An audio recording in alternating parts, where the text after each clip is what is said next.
Okay, I know what you're thinking right now. Ah, Brussels sprouts, evil, demon spawn, no, can never eat. That's what I used to think about Brussels sprouts. First time I had them, I was a kid, probably like most of you. They were overcooked, they were gray, they tasted like sulfur, and they were disgusting, right?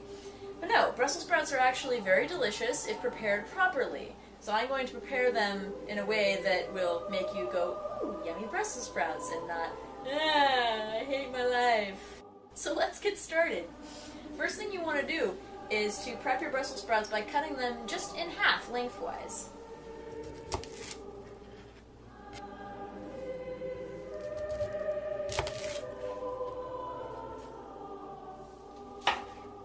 You also want to get, I'm cooking about 6-7 Brussels sprouts. For every 6 or so sprouts, you want to use a tablespoon of butter. I'm going to put this into a large non-stick skillet, which is on medium heat. Also going to prep a couple cloves of garlic. After I've removed the skins from the garlic, I actually slice these relatively thickly rather than pulverizing.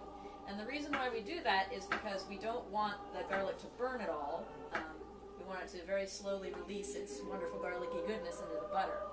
So thick slices is the way to go. You can either remove the garlic after the Brussels sprouts are done cooking and serve it without the garlic bits, or you can keep the garlic bits in. Retrieve any pieces that fell onto the floor. You don't even have to wait until the pan is fully hot before you start adding your garlic and your sprouts. Garlic. Now this part you want to be a little bit careful. I lay each sprout down cut side down into the butter, and I make sure that each sprout gets contact with butter.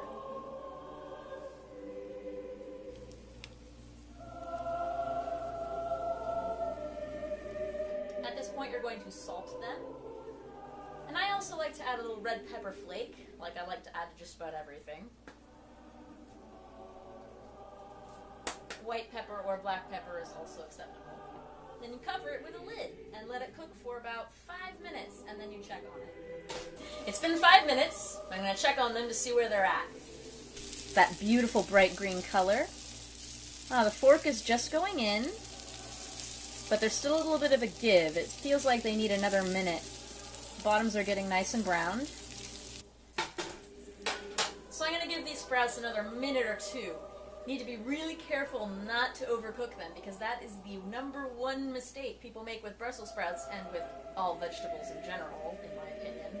Overcooked vegetables is just disgusting. No, don't do it. Especially Brussels sprouts. So cook them until they are just done, until a fork just can go into it. Now what we're doing here with this method is we're sort of steam sauteing. The bottoms are getting sauteed and browned in the buttery goodness, and by keeping the lid on, we're letting the steam cook the top halves of the Brussels sprouts through. So by employing 2 different cooking methods, we're cooking these sprouts in a very quick period of time, and we're also ensuring that they're very flavorful and crispy from the butter and from the sauteing, and yet also tender and done from the steaming. It's been a couple minutes, I'm going to check on them again. Oh yeah, that's done. So I'm going to halt the cooking process. My personal favorite pairing for Brussels sprouts cooked by this method is brown rice. And behold their delicious, healthy, not disgusting goodness. I'm going to eat this plate myself right now, but about a week from now, I'm going to make Brussels sprouts as a side dish at Joshua's pseudo-Thanksgiving get-together. He says he doesn't like Brussels sprouts, so I took that as a challenge to make them for him. Let's hope he likes them.